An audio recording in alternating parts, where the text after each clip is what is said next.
வணக்கம் நண்பர்களே. இன்னைக்கு நம்ம ஆசூஸ் லேப்டாப்ல i3 7th ஜென்ரேஷன் லேப்டாப் ஒன்று சர்வீஸுக்கு வந்திருக்கு. அந்த சர்வீஸ் ரொம்ப ஒரு இன்ட்ரெஸ்டிங்கான சர்வீஸ் அப்படின்றத நான் சொல்லுவேன். என்னன்னா லேப்டாப் ஆன்லாம் ஆகும், ஒன்றும் இல்லை, இந்த பாருங்க சூப்பராக ஒர்க் ஆகும். ஆனால் பிரச்சனை என்னன்னா எப்போ சார் ஆஃபீஸ்க்கு எடுத்துகிட்டு போய் ஆன் பண்ணுறாரோ ஆஃப் ஆகிடும். அதை என்ன தெரியல, நம்ம கடைக்கு வரப்போ மட்டும் என்னன்னா சூப்பராக ஒர்க் ஆகுது, எந்த பிரச்சனையும் இல்லை. அதனால என்ன ஆயிடுச்சு, நம்ம ஷாப்புக்கு வரப்ப நல்லா ஒர்க் ஆகும், எந்த பிரச்சனையும் இருக்காது.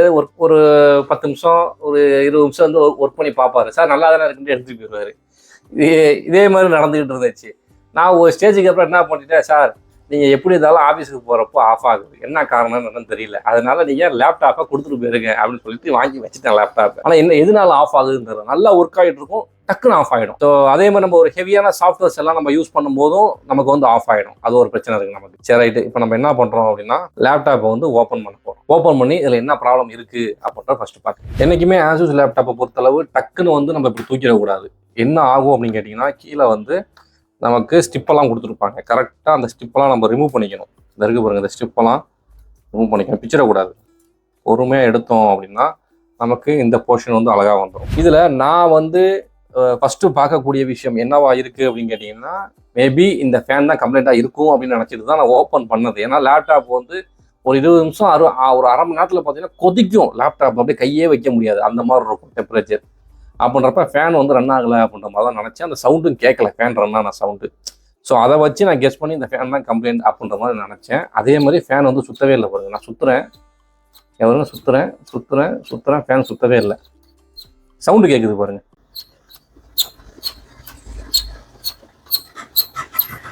அணில் மாதிரி சவுண்டு கேட்குது பாருங்க. அப்படி அணில் கத்தும்போது அந்த சவுண்டு கேட்குது. ஓகேவா, சரி ரைட்டு. இப்போ நம்ம என்ன பண்ண போகிறோம் அப்படின்னா, இந்த ஃபேனை முதல்ல நம்மளால் சர்வீஸ் பண்ண முடியுதா அப்படின்றத நம்ம செக் பண்ணி பார்ப்போம். செக் பண்ணி பார்த்துட்டு அதுக்கப்புறம் நம்ம வேறு புது ஃபேன் வாங்குறதா என்ன அப்படின்றது பார்த்தா. இப்போ நம்ம என்ன பண்ணிட்டோம், இதில் உள்ள ஃபேனை வெளில எடுத்தாச்சு. வெளில எடுத்துட்டு நம்ம போர்டை பத்திரமா வச்சுருவோம்.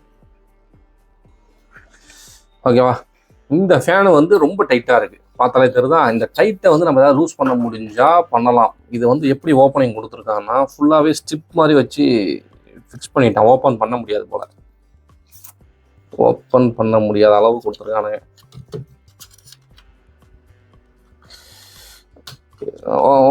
நம்ம ட்ரை பண்ணி பார்ப்போம்.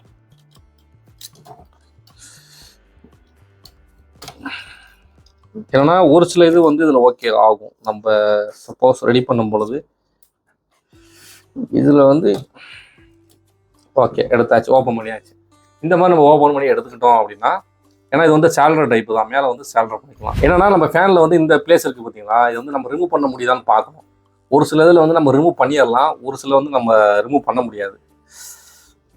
ரிமூவ் பண்ணுற ஆப்ஷன் இருந்துச்சுன்னா நம்ம இதை ரெடி பண்ணிக்கலாம். ஆனால் வாய்ப்பு இல்லை, டைட்டாக இருக்குது. ஆக்சுவலாக அது ரிமூவ் பண்ணுற மாதிரி டைப் இருந்துச்சுன்னு வச்சுங்களேன், என்ன பண்ணலான்னு கேட்டிங்கன்னா, அழகாக இதை ரிமூவ் பண்ணிவிட்டு லைட்டாக அதில் க்ரீஸோ இல்லை நம்ம இந்த ஃப்ளெக்ஸு யூஸ் பண்ணுவோம்ல, இந்த ஃப்ளெக்ஸு இதெல்லாம் நம்ம ஏதாவது ஒன்று வச்சு நம்ம லூஸ் பண்ணி விட்டோம்னா லூஸ் ஆகிடும். ஆனால் என்ன ஒரு பிரச்சனைன்னு கேட்டிங்கன்னா, ஒரு சில ஃபேன் அப்பாய் ஓடிடும்.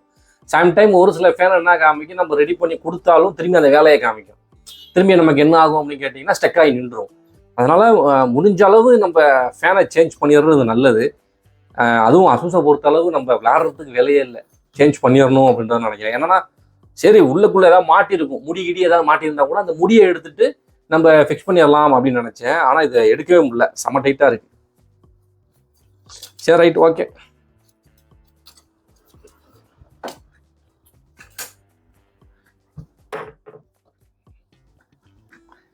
இப்போ நம்ம என்ன பண்ணுறோம் அப்படின்னா, புதுசாக ஒரு ஃபேன் நம்ம ஃபிக்ஸ் பண்ணலாம் அப்படின்னு சொல்லி முடிவு பண்ணியாச்சு. ஏன்னா அந்த ஃபேனில் நம்ம வலுக்கட்டவனா டைமிங் வேஸ்ட்டு அப்படின்றப்ப நமக்கு ஒரு புது ஃபேன் ஃபிக்ஸ் பண்ணலாம் அப்படின்னு நினைக்கிறேன்.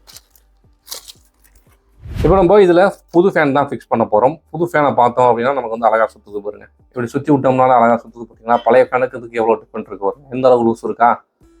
அப்போ நம்ம என்ன பண்ணுறோம் அப்படின்னா, இப்போ இந்த ஃபேனை ஃபிக்ஸ் பண்ணிடுறோம். ஃபிக்ஸ் பண்ணிவிட்டு கேபிள் நம்ம இங்கே கொடுத்துறோம்.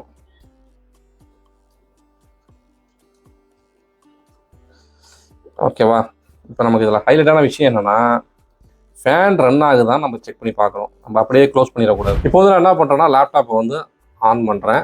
லேப் வந்து ஆன் ஆகிடுச்சு. ஓகேவா, நமக்கு இங்கே டிஸ்பிளே வந்துருச்சு. ஆனால் ஃபேன் வந்து இன்னும் சுற்றலை. இந்த ஃபேன் எப்போ சுற்ற ஆரம்பிக்கும்னா எப்போ இங்கே ஹீட் ஆகுதோ அப்போ தான் சுற்ற ஆரம்பிக்கும் ஃபேனு. நல்லா கவனிச்சு பாருங்க. இங்கே வந்து நமக்கு டிஸ்பிளே வந்துருச்சு.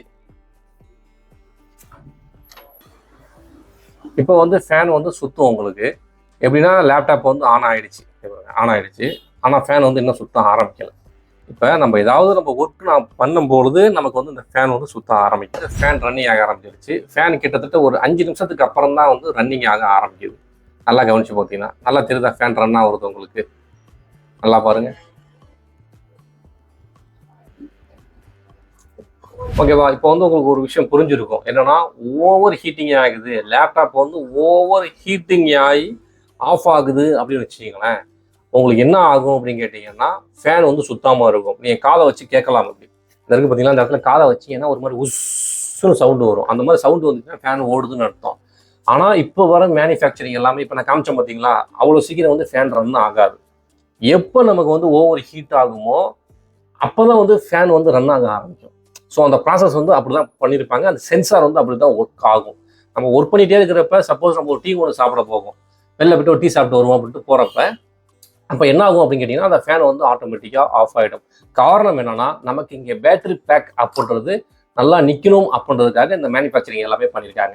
இதில் ஹைலைட்டான ஒரு விஷயம் என்னென்னா இது ஆசூஸ் அப்படின்றதுனால இதோட ஹீட்டிங் தன்மை வந்து நல்லா தாங்கியிருக்கு சாருக்கு. எந்த பிரச்சனையும் இல்லாமல் கிட்டத்தட்ட ஒரு மாதமாகவே இதை ரிப்பீட்டாகவே ஒர்க் பண்ணிட்டு இருந்திருக்காரு. இதே வேற லேப்டாப் எதுவும் இந்த இடத்துல இருந்துச்சு அப்படின்னா ஆசூஸ் தவிர ஹெச்பியோ டெல்லோ இருந்துச்சுன்னா கண்டிப்பாக லேப்டாப் வந்து ஆன் ஆகிருக்காது. ஸோ வேற ஒரு பெரிய பிரச்சனைகளை தான் கொண்டு போய் விட்டுருக்கும். அதுதான் வந்து இந்த அசூஸோட மேனுஃபேக்சரிங் அப்படின்றது நான் சொல்லுவேன். நான் சொல்கிறது பட்ஜெட் லேப்டாப்பில் போட்டு குழப்பிக்க கூடாது. அசூஸே வாங்க வேணாம், நான் பட்ஜெட் லேப்டாப்பில் சொல்கிறேன் நான். ஸோ அந்த மாதிரி இருக்குது. அப்போ நீங்கள் ஒரு லேப்டாப் வந்து சடனாக ஆஃப் ஆகுது அப்படின்னா நிறைய ரீசன் இருக்கும். இது ஒன்று தான் ரீசன் கிடையாது, நிறைய இருக்கும். ஓஎஸ்னால தான் ஆஃப் ஆகலாம், உங்களுக்கு உள்ளுக்குள்ள பவர் செக்ஷனில் எதுவும் கம்ப்ளைண்ட் இருந்தால் ஆஃப் ஆகலாம், டிசியில் எதுவும் பிரச்சனை இருந்தால் ஆஃப் ஆகலாம், ஏன் உங்களுக்கு ஹார்ட் டிஸ்கில் இஷ்யூஸ் இருந்தாச்சுன்னா கூட உங்களுக்கு ஆஃப் ஆகலாம், ரேம் ப்ராப்ளமாக இருந்தால் ஆஃப் ஆகலாம். இந்த மாதிரி நிறைய இஷ்யூஸ் வந்து எப்படி வேணாலும் வரலாம். ஸோ இந்த கேஸு நம்ம அட்டன் பண்ணியிருக்கிறது இதுதான் பிரச்சனை. அந்த மாதிரி நீங்கள் ஸ்டெப் பை ஸ்டெப்பாக ஒவ்வொன்றையும் நீங்கள் செக் பண்ணிவிட்டு அந்த ப்ராப்ளத்தை சால்வ் பண்ணுறப்ப ரிசல்ட் வந்து நமக்கு 100% கிடைக்கும் அப்படின்றது தான். இப்போ இதை வந்து ஃபுல்லாக பேக் பண்ணிவிட்டு ஷார்ட்டை வந்து நம்ம டெலிவரி பண்ணிட வேண்டியதான். இதை சரி, இந்த சர்வீஸ் வந்து நம்ம இப்படி தான் கம்ப்ளீட் பண்ணி முடிச்சிருக்கோம். சாருக்கு வந்து நிறைய ஒர்க் இருக்கிறதுனால அதை டெலிவரி பண்ணுற மாதிரி இருக்குது. டெலிவரி பண்ணிவிட்டு லேப்டாப்பில் இந்த மாதிரி ப்ராப்ளம் எதுவும் வந்துச்சு அப்படின்னா கண்டிப்பாக இந்த மாதிரி நீங்கள் சால்வ் பண்ணிக்கலாம். இந்த வீடியோ பிடிச்சிருந்துச்சு அப்படின்னா லைக் பண்ணிங்க, யூஸ்ஃபுல்லாக இருந்துச்சு அப்படின்னா உங்களோட ஃப்ரெண்ட்ஸ் எல்லாத்துக்குமே நீங்கள் ஷேர் பண்ணுங்கள். மறக்காமல் சப்ஸ்கிரைப் பண்ணிங்க. தேங்க்ஸ் ஃபார் வாட்சிங்.